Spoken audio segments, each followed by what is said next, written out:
السلام عليكم ورحمة الله وبركاته. ازيكم عاملين ايه؟ يا رب تكونوا بألف خير. لسه مستمرين مع بعض في وصفات العيد. وصفة النهاردة وصفة البسكوت الفاخر اللي بالزبدة اللي بنتجنن عليه لما بنشوفه في المحلات. هنعمله النهاردة بكل أسراره وتفاصيله، وهعرفك ازاي تطلعيه مظبوط جدا بمقادير مظبوطة وبالشكل اللي انت شايفاه ده، هش جدا ومقرمش، وطريقته بسيطة جدا. هتعمليه وهيطلع ناجح معاكي حتى لو اول مرة بتعمليه. يلا نسمي الله ونصلي على الرسول ونشوف عملناه ازاي. بس يا ريت ما تنسوش تعملوا لايك للفيديو. يلا نشوف عملنا الجمال ده ازاي. هنقول بسم الله. وانا عملت النهاردة مقدار صغير عشان لو اول مرة تعمليه. انا عملت مع نص كيلو من الدقيق، وضفت عليهم 300 جرام من الزبدة زي ما انتوا شايفين، ومعايا 200 جرام من السكر البودر، ومعايا معلقة صغيرة من البيكنج باودر، ومعايا ربع كوباية من الحليب، ومعايا عدد 2 بيض، ومعايا فانيليا. في البداية هبدأ كده احط الزبدة بتاعتي. الزبدة زي ما انتوا شايفين انا وزنتها وحطتها في التلاجة، بس بخرجها قبل ما اشتغل بحوالي 10 دقايق بس عشان تفك شوية، عشان ما ينفعش تكون محجرة، ممكن تكسر معايا المضرب. الخطوة دي تقدري تعمليها في العجان عادي، مفيش اي مشكلة. هبدأ اضرب الزبدة كده لوحدها الاول، يعني حوالي 5 دقايق بس لحد ما تفك شوية كده من بعضها بالشكل اللي انتوا شايفينه ده. وبعد كده هنزل بالسكر البودر بتاعي، بس اهم حاجة السكر لازم ننخله قبل ما نشتغل بيه عشان لو في اي تكتلات ما تبوظش معانا الوصفة بتاعتنا. هبدأ انخله كده كويس قوي، وبعد كده اشيل اي حاجة فضلت معايا في المنخل. هبدأ كده اضرب بقى السكر كويس قوي مع الزبدة زي ما انتوا شايفين لحد ما يبقى القوام بتاعها كريمي جدا ويفتحها خالص. خدي بالك كل ما العجينة بتاعت الزبدة والسكر تهيش معاكي، هو ده بيكون سبب هشاشة البسكوتة بتاعتك. هبدأ كده ألم الجوانب زي ما انتوا شايفين، وبعد كده أبدأ أرجع أضرب تاني لحد ما الخليط كله يكون كريمي معايا ولونه فاتح جدا بالشكل ده. بعد كده هبدأ كده أنزل بالبيض بتاعي، وهنزل بالبيض واحدة واحدة، يعني هنزل ببيضة واحدة، وأول ما تختفي معايا زي ما انتوا شايفين كده أبدأ أنزل بالبيضة التانية. ولازم البيض يكون بدرجة حرارة المطبخ، ما يكونش ساقع، عشان لو البيض بتاعك ساقع هيفصل معاكي الزبدة. نزلت كمان بالفانيليا زي ما انتوا شايفين، وهبدأ اضرب كويس قوي لحد ما يختفي البيض. وبعد كده هنزل بربع كوباية من الحليب برضو بدرجة حرارة المطبخ، ما تنزليش بأي حاجة ساقعة علشان ما تفصلش معاكي الزبدة. ابدأ اضربهم كده كويس زي ما انتوا شايفين. الحليب هنا فايدته ان هو هيسهل معايا نزول العجينة من الكيس، وكده كده هو بيتبخر في الفرن. خلاص كده تمام.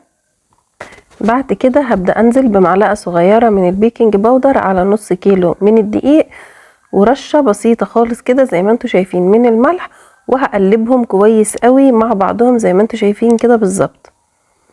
هخلط المواد الجافة كده مع بعض، وبعد كده هبدأ انزل بالدقيق على العجينة بتاعتي زي ما انتوا شايفين. هنزل بجزء من الدقيق واقلبه، وبعد كده ابدأ انزل بالجزء التاني. خدي بالك في المرحلة دي احنا بنقلب العجين بس، احنا مش بنعجن خالص. البسكوتات ما بتتعجنش نهائي علشان ما تشدش معايا عرق والبسكوت يطلع معايا ناشف. زي ما انتوا شايفين انا بقى بخلي بس الدقيق يختفي مع الزبدة، مش بعجن خالص. اول ما يختفي الدقيق بالشكل ده هبدأ انزل بقى بالباقي الكمية اللي معايا زي ما انتوا شايفين. وزي ما اتفقنا احنا مش بنعجن، احنا بنلم العجينة بس. خلاص كده تمام. وده بيكون قوام العجينة زي ما انتوا شايفين، بتكون عجينة ملزقة بالشكل ده. هبدأ اجيب كيس الحلواني بتاعي، ودي البلبلة اللي انا هشتغل بيها بتاعة البسكوت، بتكون على شكل مشط زي ما انتوا شايفين بالشكل ده. هبدأ احطها كده في الكيس بتاعي زي ما انتوا شايفين، وبكون مشغلة الفرن بتاعي على درجة حرارة 180. وبعد كده ببدأ اشتغل على طول على عجينة، انا مش بركنها نهائي، انا بشتغل في العجينة على طول وبدخل الفرن اول باول. اهم حاجة لما تكوني شغالة ما تكونيش شغالة في جو يكون حر، تكوني شغالة مثلا والمروحة شغالة. لو في الشتاء عادي مفيش اي مشكلة، بس لو في الصيف لازم تكوني مشغلة مروحة او بعيد عن السخونية علشان الزبدة ما تفصلش من العجينة بتاعتك وقوامها يختلف خالص وتبوظ معاكي. بالنسبة للصينية اللي انا هشتغل عليها، افضل حاجة تشتغل عليها هي الصواني الالومنيوم زي ما انتوا شايفين، ومش بتكون مدهونة اي حاجة خالص بالشكل ده. ببدأ كده انزل العجينة في الكيس زي ما انتوا شايفين، وبنزل جزء صغير خالص تحت عند ايدي كده، وانا وبضغط وبشد.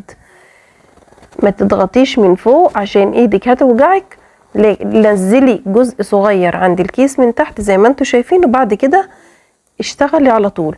بيكون سهل جدا نزوله من الكيس زي ما انتوا شايفين، وما بياخدش اي وقت خالص.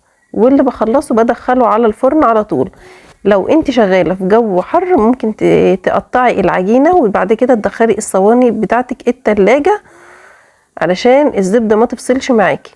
العجينة بسم الله ما شاء الله سلسة جدا معايا زي ما انتوا شايفين. ببدأ اضغط من فوق، انزل شوية على قد ايدي بالظبط، وبعد كده ببدأ اقطع البسكوت زي ما انتوا شايفين.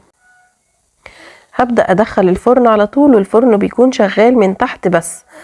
واول ما يبدأ ياخد لون اشقر كده خفيف من تحت، ببدأ اشغل الشواية بتاعتي على الهادي، وابدأ اقلب في الصينية بتاعتي كويس قوي علشان اللون بتاع البسكوت يكون موحد ذهبي من فوق ومن تحت، وتطلع معايا بالشكل اللي شفتوه في اول الفيديو.